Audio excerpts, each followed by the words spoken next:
Reactive training systems.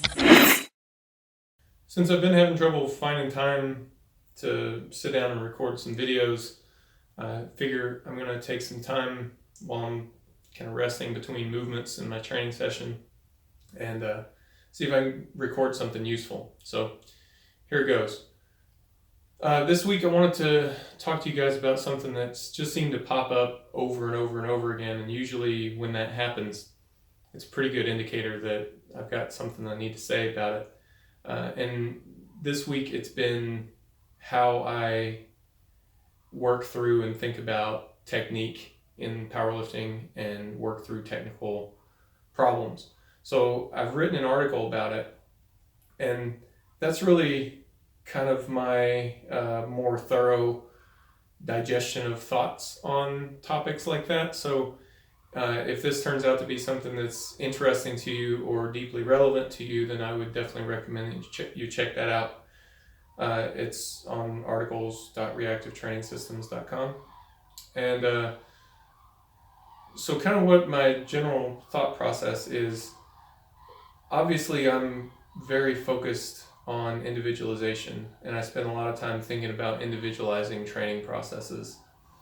And that goes for technique too. So how do you individualize technique when it's influenced heavily by things you can't see? We actually don't do a very good job of measuring things like limb lengths and stuff like that in a lay setting to a degree that they need to be assessed to be, highly specific and detailed. Then there's a lot of things we just flat out can't see. We can't see things like bony structures and ligament attachment points and things of that nature. It's hard to account for things like injury history and scar tissue and who knows whatever else is going on. So there's a need for individualization, but it's not obvious how you go about it. We touched on this a little bit in the podcast I did with Dr. Megan Bryanton. My question to her was that it seems to me that the way that we normally assess technique is that we have this model in our mind of what technical perfection looks like. And then we watch an athlete move, and deviations from the model are deviations, and they need to be corrected. But that leaves you with some problems. If you've got a very detailed model in your mind, then there's not much room for individualization. And that's an obvious problem. If you have this model in your mind of, highly perfected and things need to be just so in order to meet the model's criteria, then, it's difficult. It would be difficult to individualize that. However, if you just had a general model in your mind, something that's more vague, and we say that, well, everybody needs to at least be able to meet these criteria, that's more useful and open to individualized processes. But it doesn't give us the detailed feedback that we're looking for. And I think that this is kind of where most coaches end up getting stuck, is that they're kind of in one camp or the other. Either they have a detailed model and they're giving critical feedback that may not be necessary or even useful, it may be counterproductive, or they have a very general model and they're not giving much detailed feedback and leaving a lot open for interpretation. And I would suppose I fall closer to the second camp than the first, but neither strike me as ideal. So I was asking her how she thinks about this problem. And I thought her response was really ingenious. She says that she starts with this general model and then fills it in by watching how the athlete moves with light weights, with the assumption being what they're doing with light weights is something akin to technical perfection for them. And that struck me as really smart. And what you come up with is a system of looking at technical breakdown as the load increases. So that's really useful. But I think if you're going to coach an athlete over a long term, you could take it even further, just because the nature of the ongoing relationship. And to do that, I would borrow some language. From Franz Bosch. I want to talk about attractors and fluctuators, and I may not be using these terms exactly correctly, but just kind of bear with me, I guess. I'll explain what I mean. So in Bosch's terminology, an attractor is this aspect of technical execution that's non-negotiable. It's essential to it being the movement itself. So if we're talking about squats, you need to have both feet on the floor. If we're talking about powerlifting squats, then the bar has to be across your shoulders and things like that. It has to be to legal depth. In the bench press, your butt has to stay on the bench, things like that. Also, you would put in these things, again, that are non-negotiables. I would say rounding your back on the squat is non-negotiable.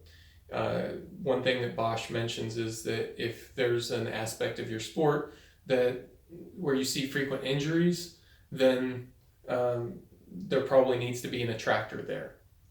So in the bench press, tucking your elbows, I would say, is an attractor. To some extent, at that point, it fluctuates a bit on how much do you tuck your elbows, but having some degree of tucking your elbows, retracting the scapula, that's an attractor. So you have these attractors, but you don't want to have more attractors than is really required. And you're going to fill in the space with fluctuators. Fluctuators, as the name would imply, fluctuate from person to person. So that allows for differences in things like stance width and grip and all the other differences that we see from lifter to lifter. So this is very similar at this point to what Dr. Bryanton was suggesting. Where I would say I don't even know if it's a difference, but one of the things that a coach can do as you work with an athlete over a mid or long term is that you can flesh out those fluctuators and change them, modify them, develop them as time goes on. And you would do that kind of through this trial and error process. And I think that the training environment ought to be structured in such a way that it encourages some small experimentation and observation of the results. We have to allow athletes to try slightly different stances. And I think most coaches do that. Most coaches have space in the programs for that. It's important. And I think it just ought to be encouraged. And one thing that I like to do to encourage it is to come up with drills, which really drills, assistance exercises, whatever we want to call them, are movement problems to be solved. So one way that this pops up for powerlifting, let's say that you've got an athlete who's exhibiting a chest fall pattern, so that when they squat down, as they start to drive up out of the hole, the butt comes up and the chest falls down. So the butt comes up out of proportion with the barbell. If they're doing that, what if, for instance, you had them do front squats? Now, whether you like front squats or don't is not really the point, but in a front squat, if you do the movement correctly, if you come out of the hole all in a coordinated fashion, then great. You come out, then the movement progresses, and you're able to add more weight, which powerlifters like. If you don't do it correctly, then you dump the bar. The bar falls down, and that's no good. So it's immediate feedback. It lets you know what the deficiency is right away. And that's especially useful in an online setting because coaches can't provide constant cueing. And I think that this method would be superior to constant cueing anyway, because you're not going to be able to cue people all the time in a competition setting. And what you really want is for the athlete to feel it. You want them to feel what proper movement feels like and be able to focus on execution and not where is my body in space? Oh, I have to concentrate on keeping my chest up. You want them to feel what proper movement is like. And I think you can do that more efficiently through giving them drills, movement problems that allow them to feel it, that cause them to feel it, give them immediate feedback on whether they're doing it correctly or not, and allow that feeling to develop. And during the course of this process, they're going to do little things like, well, what if I come down a little bit faster or a little bit slower? What if I turn my toes out a little bit more? Or what if I brace a little bit differently? And they develop that sense of what the ideal technique is. Because another thing that people miss about technique is that there's details that you will feel, if not now, then eventually, that you won't be able to see on video. And those things are going to change over the course of your career. Just because it's the best stance, just because it's the best cadence, doesn't mean, just because it's the best for you right now, doesn't mean that it will always be the best for you. Anyway, I feel like I've maybe beat this point home enough. That's kind of the general outline of what I like to, of how I think about technique, how I think about technical coaching, and why I like to rely on causing the athlete to feel it rather than cue them constantly and repeatedly. And of course, that's got to get reintegrated into the classical competition movement, but that seems to not really be that difficult. It seems to not be a huge hurdle as long as you're practicing the actual competitive movement. There's a connection between those things. They learn something from doing pin squats or safety bar squats, and then they apply it in their next session of the competitive squat and say, oh, that transferred. My competitive squat is better now. Or, oh, it didn't transfer. Maybe that's not worth paying attention to.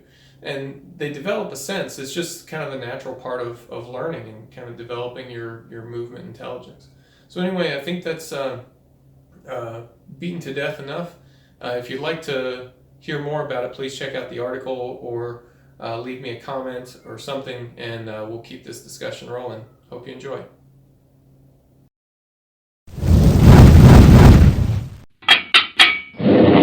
Reactive Training Systems.